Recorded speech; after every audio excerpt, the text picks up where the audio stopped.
조금 전에 증인 선서하신 18분 앞으로 좀 나와 주시겠습니까? 검찰 다음에 경찰 다음에 감사원, 국세청. 질문하겠습니다.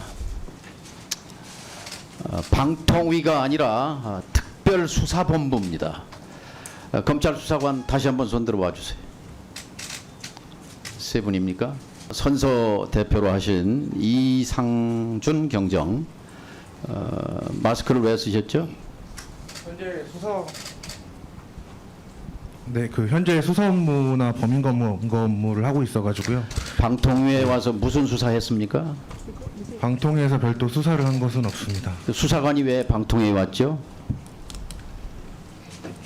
파견 인원이 필요하다고 해서 파견을 갔던 것뿐이고 무슨 일 했습니까?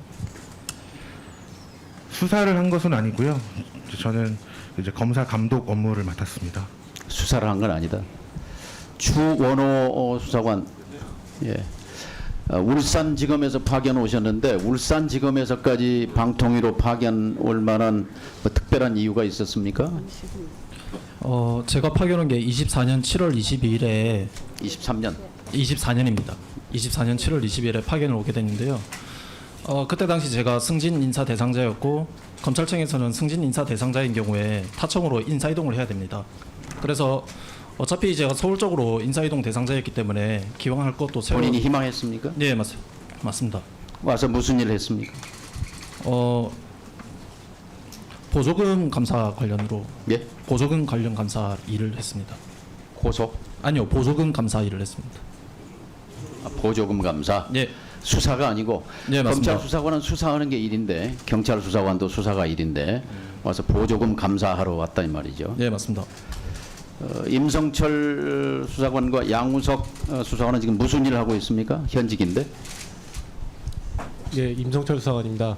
현재 저도 지금 방통위 감사 담당실에 근무하면서 보조금 관련 감사 업무 진행하고 있습니다. 수사는 안 합니까? 네, 수사는 하지 않고 있습니다. 수사를 안 하는데 꼭 검찰 수사관이 와서 보조금 감사를 해야 됩니까? 국민은 국가를 공무원을 통해서 인식합니다. 지금 국민은 검찰 수사관, 경찰 수사관, 감사원 감사관, 또 국세청 조사 요원을 통해서 방통위를 인식합니다. 완전히 특별수사본부입니다. 박근혜 정부, 이명박 정부 때도 이렇게 대량으로 사정기관원이 방통위에 진주한 적은 해방 후에 없습니다. 박근혜 때도 없었습니다. 공무원은 무엇 하는 사람입니까? 공무원은 누구입니까? 여기 전기용 경정. 예, 전경경정입니다. 5급이시죠? 헌법 5급이라 할 수는 없지만 경정입니다. 예, 헌법에 공무원의 신분과 지위를 규정하고 있는 조항이 있어요. 헌법 7조 내용 혹시 아십니까?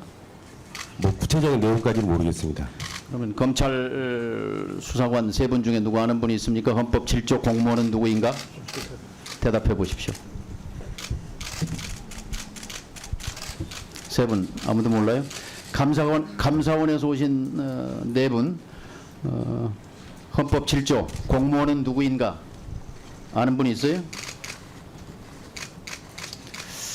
공무원 아마 임용 교육 때 받았을 겁니다. 헌법이 130개 조문인데 헌법 7조에 공무원은 국민 전체에 대한 봉사자다. 국민 전체에 대해 책임을 진다. 그리고 신분과 정치적 중립은 법률로 보장된다. 이게 핵심입니다. 자, 여기 검찰, 경찰, 감사원, 국세청 어느 누구도 공무원이 누구인지에 대해서 대답하는 분이 한 번도 없다는 것은 참 유감입니다. 특히 김문준 감사관님, 최성렬 감사관님, 이진은 감사관님 세 분 손 들어보세요. 지금 현재 파견 중이죠. 불법 파견 아닙니까? 답변해 보세요. 적법 파견 절차를 다 거쳐서 파견 많이 있습니다. 1년 이상 그 파견 기간이 되면 인사혁신처의 승인을 받아야 되는데 승인 받았습니까? 1년을 초과하는 경우에는 인사혁신처하고 협의를 하도록 되어 있고요. 기관 차원에서 협의를 한 것으로 알고 있습니다. 6급 이하는 협의를 생략할 수 있지만 몇 급이에요? 저는 4급입니다. 4급, 5급은 반드시 1년 이상 되면은 인사혁신처의 승인을 받아야 합니다. 일체 협의도 없었고 승인도 없었습니다. 불법 파견입니다. 즉시 원대 복귀해야 합니다. 동시에 행안부에 정원 감사 요청해서 받아야 합니다. 과방위의 의결로 감사 실시를 요청합니다. 이렇게 방통위를 특별수사본부를 만들어 놓은 이 방식이 이 정권의 권력 운용 방식입니다. 이걸 연성 독재, 연성 파시즘이라고 부릅니다. 백색 독재, 백색 파시즘이라고 부릅니다.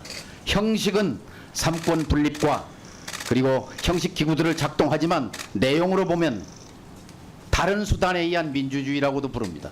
여러분들이 바로 그 수단입니다. 국민들은 깜짝 놀라고 있습니다. 이렇게 많은 18분이 지금 방통위에 파견됐었거나 현재 8명 또 감사관까지 9명이 외부에서 와서 진주하고 있습니다. 여러분은 파견 명령 받아서 왔을 뿐이지만 공무원은 국민 전체에 대한 봉사자입니다. 국민에 대해 책임을 져야 합니다. 그렇기 때문에 정년을 보장하고 그리고 특별한 지위를 누리는 것입니다.